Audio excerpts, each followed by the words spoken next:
कसरावद में प्रेस वार्ता के दौरान विधायक सचिन यादव ने शिवराज सरकार पर आरोप लगाए हैं। खरगोन जिले के कसरावद में पूर्व कृषि मंत्री एवं विधायक सचिन यादव द्वारा प्रेस वार्ता का आयोजन किया गया। इस अवसर पर भाजपा सरकार पर निशाना साधते हुए विधायक सचिन यादव ने कहा कि भाजपा सरकार जन अपेक्षाओं को पूरा नहीं कर पा रही है। सरकार कांग्रेस विधायकों के निर्वाचन क्षेत्रों में कोई विकास कार्य नहीं कर रही है। कसरावद क्षेत्र में भी स्वीकृत विकास कार्य ठप्प पड़े हुए हैं। सचिन यादव ने बताया कि जब वह कृषि मंत्री थे तब उन्होंने कसरावद में 2,91,21,145 रुपए की लागत से एक कौशल विकास केंद्र की स्वीकृति प्रदान की थी, जिसका शिलान्यास और भूमि पूजन भी किया गया था। अब भाजपा सरकार ने कौशल विकास केंद्र की स्थापना को ठंडे बस्ते में डाल दिया है। यह केंद्र किसानों के बेरोजगार संतानों के रोजगार उन्मुख प्रशिक्षण के लिए खोला जाना था। इसके लिए उन्होंने विधानसभा में भी किसानों की आवाज उठाई, लेकिन सरकार ने किसानों की आवाज को दबा दिया। इसके साथ ही उन्होंने कई ऐसे विकास कार्यों का हवाला दिया जो भाजपा सरकार द्वारा द्वेषता पूर्वक ठप्प कर दिए गए हैं। राज्य सरकार के पास प्रस्ताव बनाकर भी भेजे गए हैं, लेकिन सरकार इसे स्वीकृत करने में रुचि नहीं ले रही है। सरकार लगातार उनकी मांगों को अनदेखा करती आ रही है।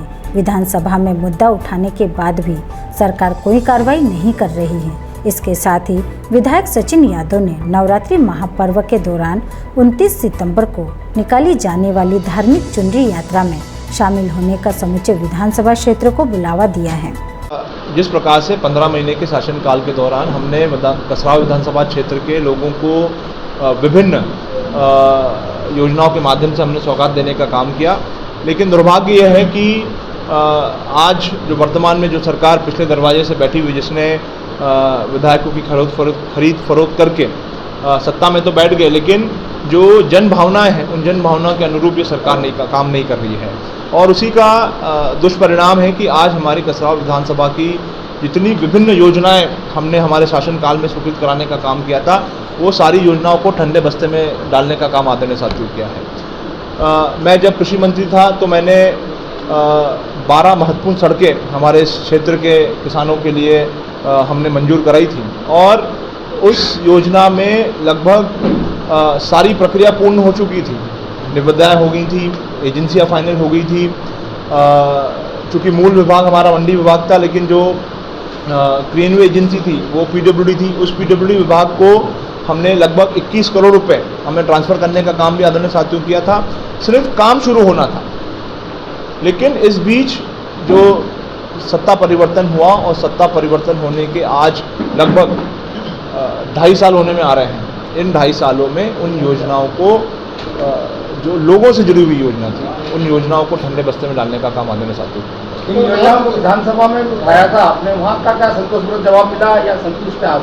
अभी विशेष करके हमारी सड़कों की हम बात करें तो इन सड़कों को लेकर के पिछले दिनों जो हमारे विधानसभा का सत्र आहूत हुआ था, उसमें हमने एक प्रश्न के माध्यम से, जिसका वीडियो जो है आप सब लोगों ने देखा होगा, उसमें हमने इन योजनाओं को पुनः स्वीकृति सरकार प्रदान करे और हमारे जो किसान साथी हैं उन किसान साथियों को राहत पहुंचाने का काम करें। इसके लिए हमने उस प्रश्न के माध्यम से हमने कार्रवाई करने का काम आदरणीय साथियों कहा था, जहां पर माननीय पीडब्ल्यू मंत्री जी ने हमें आश्वासन दिया था विधानसभा में कि हम पत्र लिख करके जो मूल विभाग है, मंडी विभाग जो है, जो कृषि विभाग के अंतर्गत आता है, उनको पत्र लिख करके जो राशि उनने वापस मांगी है उस राशि को वापस मांगने का काम हम लोग करेंगे, और जो आपकी सड़कें स्वीकृत हुई हैं उन सड़कों को पूर्ण करने का काम आदरणीय साथियों करेंगे। लेकिन इस तरह की कोई भी कार्रवाई जो है अभी होती हुई दिखाई नहीं दे रही है। मैंने पुनः जो है एक पत्र लिख करके जो आश्वासन माननीय मंत्री जी ने हमको दिया था, वो सारी जानकारी हमने जो है एक पत्र के माध्यम से माननीय पीडब्ल्यू मंत्री जी को हमने भेजने का काम किया था। जो मार्ग है वो समस्या नासूर बन गई है, क्योंकि वो 1-2 दिन का काम नहीं, काफ़ी लंबे समय हो गया उसको, और आप क्योंकि भावनात्मक रूप से उससे जुड़ा थे कि उसकी मंजूरी आपके पिताजी ने करनी थी, तो क्या आप नए साल के जब उसको एक बड़े आंदोलन के रूप में लेकर उसको तत्काल हल किया जाए? नहीं, देखिए, हम लोग और हमारे साथी जो भी प्रयास होते हैं वो प्रयास हम लोग काफ़ी समय से हम लोग कर रहे हैं। चाहे शासन स्तर के ऊपर हो, हमने शासन को भी हमने कई बार पत्रचार के माध्यम से हमने उनको अवगत कराने का काम किया। हमने जिला प्रशासन को भी, हम लोग पिछले दिनों एक प्रतिनिधिमंडल हमारा गया था, वहाँ भी हमने उनको अवगत कराने का, तहसील स्तर पर भी हमने माननीय एसडीएम महोदय को हमारे साथियों ने कई बार जाकर के आवेदन किया। पिछले दिनों हमारे क्षेत्र के कुछ साथियों ने वहाँ पर धरना प्रदर्शन भी वहाँ पर करा था।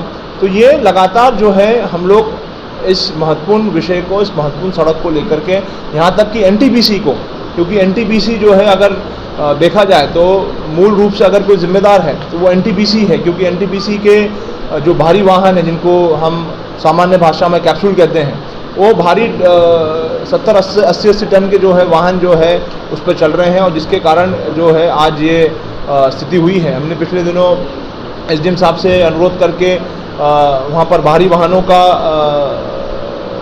आवागमन को हमने बंद करवाने का काम आदरणीय साथियों किया, लेकिन उससे समस्या का हल नहीं होने वाला है। समस्या का हल तभी हो पाएगा जब शासन जो है इस गंभीर विषय को जो है स्वीकार करेगी और उसमें तत्काल रूप से जो है कार्रवाई करते हुए इस महत्वपूर्ण रोड को पूर्ण करने की दिशा में उसको, इसके टेंडर करवाने का काम आदरणीय साथियों करें। हम यहाँ तक कि सीआरपीएफ जो सेंट्रल रिजर्व फंड होता है, उस सेंट्रल रिजर्व फंड को भी हमने प्रस्ताव बना करके भेजा है, लेकिन आज दिनांक तक कोई कार्रवाई होते हुए हमको दिखाई नहीं दी रही। निश्चित रूप से खराब क्षेत्र की फसलें ज़्यादातर खराब होने लगी है, इसके बारे में हमने पिछले दिनों जब क्षेत्र के बहुत सारे साथियों के हमारे पास फ़ोन आने लगे और हमने सब जगह हमारे साथियों से उसने जायज़ा भी लिया, सबसे बात भी करी, और वाकई में हमारे ये वर्षा के कारण जो है, वर्षा के कारण बहुत सारे हमारे क्षेत्र में हमारे किसान साथियों की फसलें खराब होने की जो है खबरें लगातार आ रही हैं। हमने जिला प्रशासन को और माननीय मुख्यमंत्री को भी हमने पत्र लिख करके भेजा है, कृषि मंत्री को भी पत्र लिखा है, राजस्व मंत्री को भी पत्र हमने लिखा है, और हमने उनसे अनुरोध करा है कि तत्काल प्रभाव से जो है आप इसका सर्वे करवाएं और सर्वे करा करके जो फसल नुकसानी हुई है और फसल नुकसानी की भरपाई करने का काम करें और उनको उचित मुआवजा देने का काम करें। कसरावत से जाहिद अजमेरी की रिपोर्ट।